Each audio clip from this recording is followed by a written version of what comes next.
¿Qué tal, Jacobs? Bienvenidos a un video más de El Jacob, donde hoy aparece el buen diputado Jesús González, donde nos revela información acerca de lo que viene siendo Vicente Fox, su hijastro, que había pruebas contundentes en contra de él.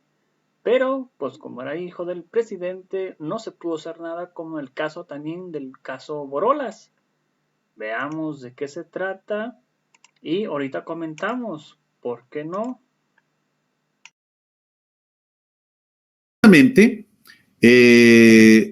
Encabezó la comisión investigadora que, pues, ahora sí que investigó, valga la redundancia, las conductas presuntamente irregulares o ilícitas de Manuel Vibriesca Sagún. Y le damos la bienvenida en esta tarde a Jesús González Ishmal. Muy buenas tardes, licenciado. Bienvenido a Los Periodistas.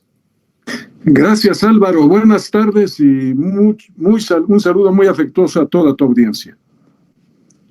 Gracias. Es verdad. ¿Sí se está escuchando? Se escucha muy bien, diputado. Se escucha muy bien. Qué bueno. Sí. Es verdad que la comisión investigadora, tanto la que usted encabezó como la que encabezó también, en la que estuvo Malú Micher, hoy senadora de Morena de Guanajuato, no encontró nada sobre Manuel Vibriesca Sagún. Esto es absolutamente falso. Las pruebas que aportamos fueron contundentes.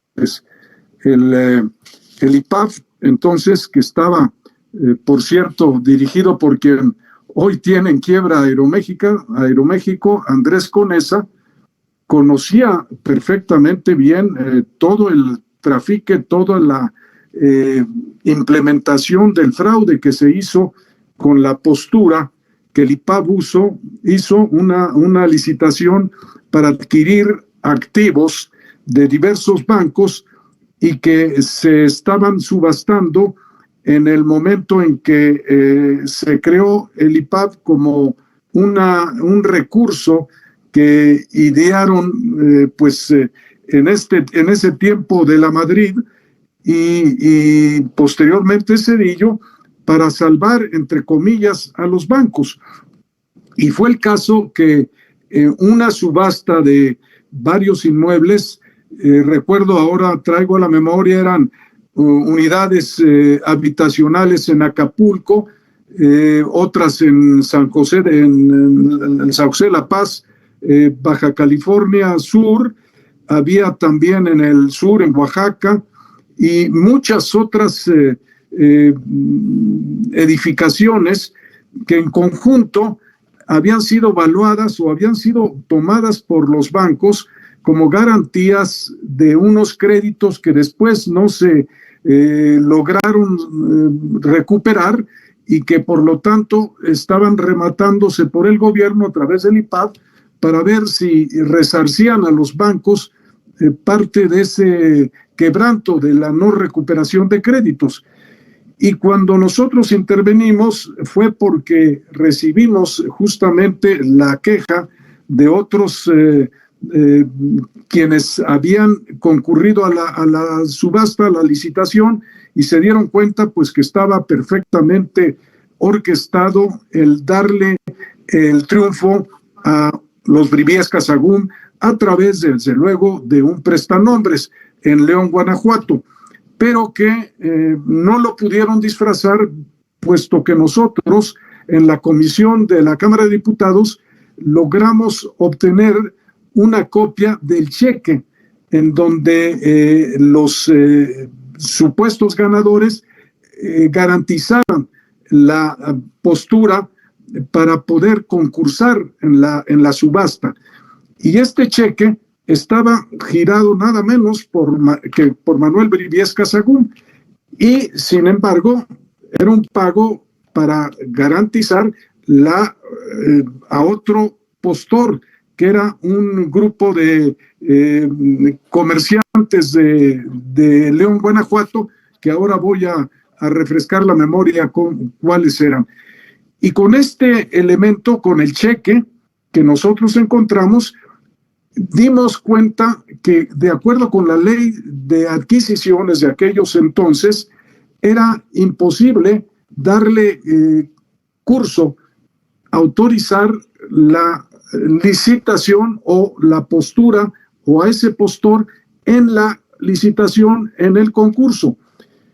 Y no obstante eso, Andrés Conesa, como presidente del IPAB, o quienes organizaban esas subastas, ya tenían la consigna de Vicente Fox y de Marta Sagún de que los hijos iban a concursar a nombre de otras personas, pero que el dinero del concurso, de la primera participación para garantizar la solvencia para el concurso, lo iban a aportar los Briviesca Sagún.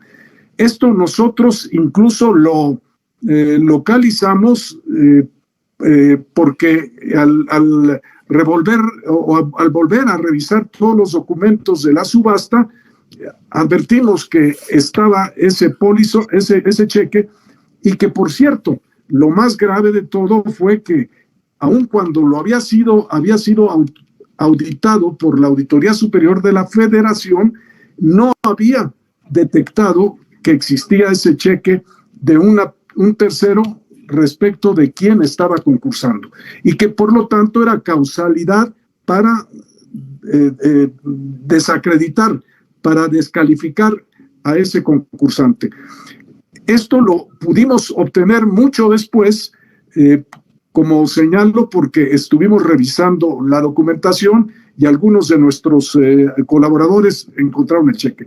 Yo me fui inmediatamente a la Auditoría Superior de la Federación y ahí hablé con Arturo González de Aragón, que era el auditor general, y le dije, bueno, aquí está este cheque, aquí está la copia de este cheque, que como usted se está dando cuenta, no califica para que este postor concurse, y mucho menos que se le asigne, que se le adjudiquen los activos de los bancos que se estaban subastando a precios ridículos, porque me acuerdo todavía muy bien, tenían en aquel entonces un avalúo de 1,200 millones de pesos de aquellos entonces, y que la subasta los entregó en adjudicación por 125,000 pesos, es decir, una milésima parte del valor, menos 100 milésima parte. De esta suerte, yo le dije al auditor, bueno, pues aquí está evidente la prueba de que el concurso fue amañado, es un fraude, y el IPAB está cometiendo un fraude contra el patrimonio nacional, porque ya el IPAB, y por cierto hay que decirlo, se había creado para salvar a los bancos, cuando en realidad de la Madrid originalmente generó un fideicomiso de los propios bancos para solventar las carteras que no podía estar recuperando porque o las garantías no existían o no habían cubierto los responsables del crédito las cantidades adeudadas. Pero fue justamente ya después de la Madrid, al final del periodo de la Madrid, ya con Salinas, cuando se crea el IPAB, y después naturalmente se le va a heredar a Vicente Fox. Y el IPAB era nada menos que llevar a la deuda pública nacional los déficit, las pérdidas, los truculentas maniobras que hacían los bancos para generar deudas incobrables. Y estas deudas incobrables se pasaron a la deuda pública nacional, es decir, ya se hicieron una deuda del país, como la que, por cierto, seguimos pagando. Y fue también el canal por la que se subsidiaron, perdón, no sé si con esto contesto la pregunta muy específica de si estaba o no probada el fraude en la subasta en donde los Briviesca adquirieron esos activos. Sí, lo que sigue es, se presentó denuncia ante la entonces Procuraduría General de la República. ¿Qué hizo la PGR en aquel entonces? Bueno, esto fue lo que para mí es sorprendente y vergonzoso. Resulta que el auditor superior nos había dicho que efectivamente configuraba un fraude y era ilícito lo que había ocurrido. Y le dije, bueno, nosotros vamos a hacer la denuncia ante el Ministerio Público Federal por este desfalco. Yo lo que le ruego, auditor, primero, usted debió haber advertido en la auditoría que le hizo al IPAF que existía esa irregularidad. No lo hizo a tiempo, lo estamos nosotros encontrando. Por lo tanto, respáldenos y desde el punto de vista técnico, denos la razón frente al Ministerio Público. Bueno, él me juró y me perjuró que lo haría, que no tenía ninguna reserva para declararlo. El día en que lo cita el agente del Ministerio Público, que por cierto, un abogado joven muy presto para esto, porque allá habíamos mandado incluso a ver los inmuebles y hacer un avalúo paralelo y tener toda el bagaje de lo que era el sustento de la denuncia, el fraude, cómo se había materializado. Ya teníamos nosotros confeccionado perfectamente el expediente. Solo faltaba que la Auditoría Superior de la Federación dijese, esto efectivamente es una violación a la ley de adquisiciones y constituye un fraude al patrimonio público, puesto que se está defraudando al IPAF. Bueno, a la hora que comparece Arturo González Aragón, de Aragón, nosotros nos tuvimos que salir porque la comparecencia era en privado entre el Ministerio Público y González de Aragón. Bueno, terminó la comparecencia, salió González de Aragón muy rápido y nosotros llegamos con el Ministerio Público y estaba el hombre desolado. ¿Qué pasa, licenciado? ¿Qué ocurrió? Me dice, diputado, mire lo que nos hizo este señor. Vino aquí a decir que se trataba de una irregularidad intrascendente, que no podía él técnicamente, como auditor, decir que esa era una irregularidad violatoria de la ley de adquisiciones. De modo que yo todavía le insistí y le dije, bueno, ¿qué tan grave es que esto ocurra? Es muy obvio que hay una suplantación por los señores Briviesca, que son los hijastros del presidente, por un grupo de comerciantes de León, Guanajuato, que se dijeron o eran la cara o los prestanombres de los Briviesca.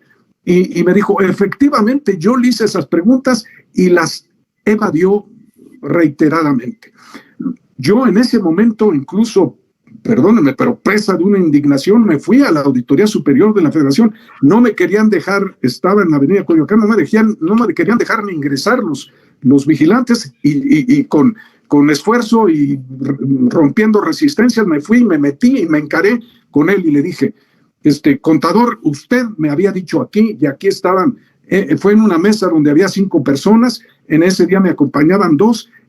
Usted confesó y nos dijo a nosotros que iba a declarar que esa irregularidad era trascendente y que era el instrumento, la materialización del fraude o el instrumento que se utilizó para consumar el fraude. Y a la hora que usted comparece y que yo lo llevo, usted se resiste. Ay, licenciado, es que mire, es una carga muy difícil, como usted comprende, no son cosas que se hacen de un momento a otro. Le dije, no, son cosas de morales, de convicción y de patriotismo. Si lo vemos, si nos consta eso. Bueno, para no hacerte muy larga la muy trágica narración, pues Arturo González de Aragón todavía a veces se rasga las vestiduras, que él fue un gran auditor nacional y que encontró muchas irregularidades y que logró un universo de auditorías más amplio que sus antecesores. Exactamente el mismo síndrome de hoy. No, antes no se hacían y ahora lo hicimos, pero ahora lo hicimos peor, pero así es como ocurrieron las cosas.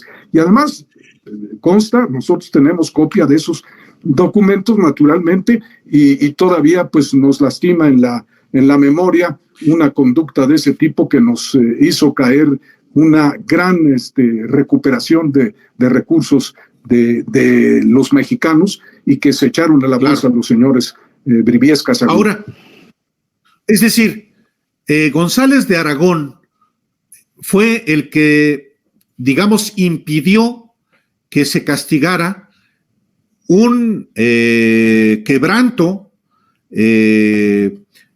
un delito cometido por el hijastro de Vicente Fox, el hijo de Marta Sagún.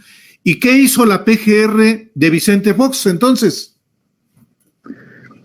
Sí, pues mal no recuerdo que estaba Macedo de la Concha, y el Ministerio Público pues quedó desarmado. Yo tuve la percepción que cabeza de vaca, ¿no? Abogado estaba en una actitud no cómplice de Fox, y que de alguna manera nosotros habíamos sorprendido las cosas, porque no solo hicimos la denuncia como diputados federales, que esta tenía relevancia solo de tipo mediático, sino como servidores públicos, de acuerdo con el 123 del Código Penal Federal, que éramos sabedores de la comisión de un ilícito contra el patrimonio público, y en lo personal hicimos la denuncia. Entonces, abarcamos las dos partes: por el lado de la comisión en la Cámara, que hicimos toda la investigación y la conformamos y la complementamos, y por el otro lado, como mexicanos, con carácter de servidores públicos, como lo éramos diputados federales, nos enteramos de un ilícito y lo hacíamos del conocimiento del Ministerio Público, sí. Y abrió las puertas. Yo no sé si esto trascendió a Macedo de la Concha, o si Fox dio la consigna, o el propio Arturo González de Aragón se encargó después de suavizar las cosas arriba, porque el Ministerio Público, de buena fe y con recta intención, había querido hacer las cosas bien. Yo creo que para Arturo González de Aragón no era creíble que un Ministerio Público fuere a tener consistencia, rectitud y probidad para cumplir su deber, y constar que él, como contador público y titular de la Auditoría Superior, era quien calificaba como irregular, como un instrumento, un mecanismo, un elemento del fraude, la suplantación de los postores. Pero ahí quedó la cosa. Nosotros lo volvimos a llevar a la opinión pública. González de Aragón se escondió por ahí un tiempo, después incluso andaba haciendo alarde de que había sido un gran auditor, y la verdad es que la historia verdadera es esto. Los Briviesca pues se quedaron con todo esto, y si me permites unos minutos más, yo veo incluso todavía más consecuencias, porque lo que pasó con los bancos en ese tiempo, cuando de la Madrid hizo la famosa banca múltiple, que dividió cada grupo bancario. Había en México dos grandes grupos bancarios, que era Bancomer, que entonces se llamaba Banco de Comercio, si mal no recuerdo, y Banco Nacional de México. Banco Nacional de México era un banco centralizado, todo en la provincia, todas eran sucursales de la matriz.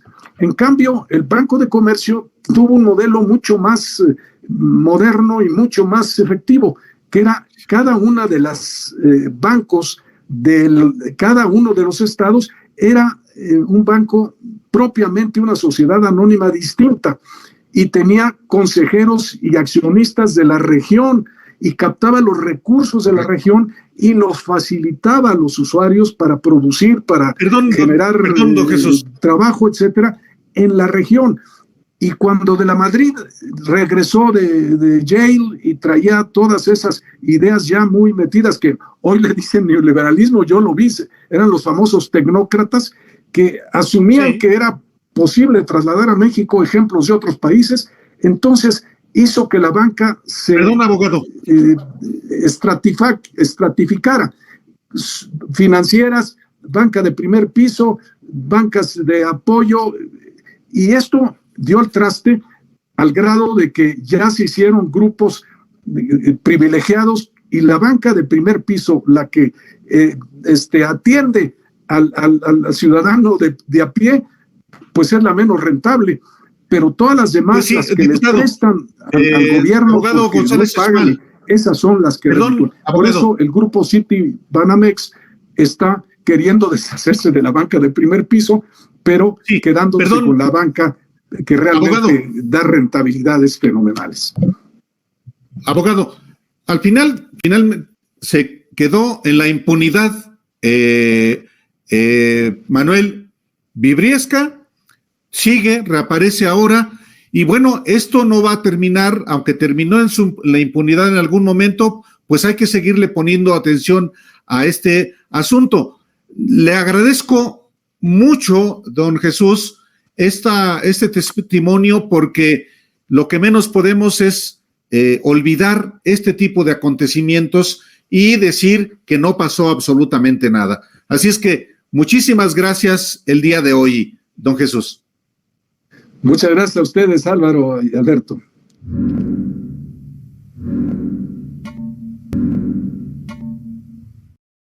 Hoy tienen quiebra Aeroméxico.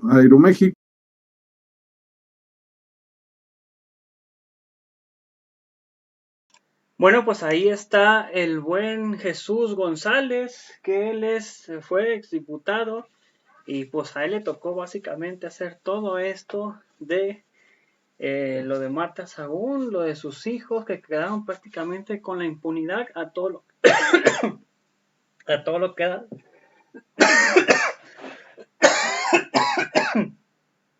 Y pues lamentablemente se quedó así.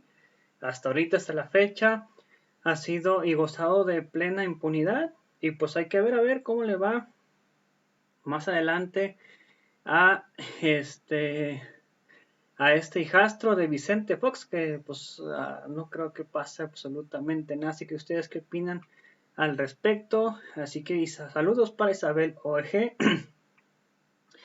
Gracias por el video. Nos vemos en el siguiente video. Hasta pronto. Bye. Suscríbanse.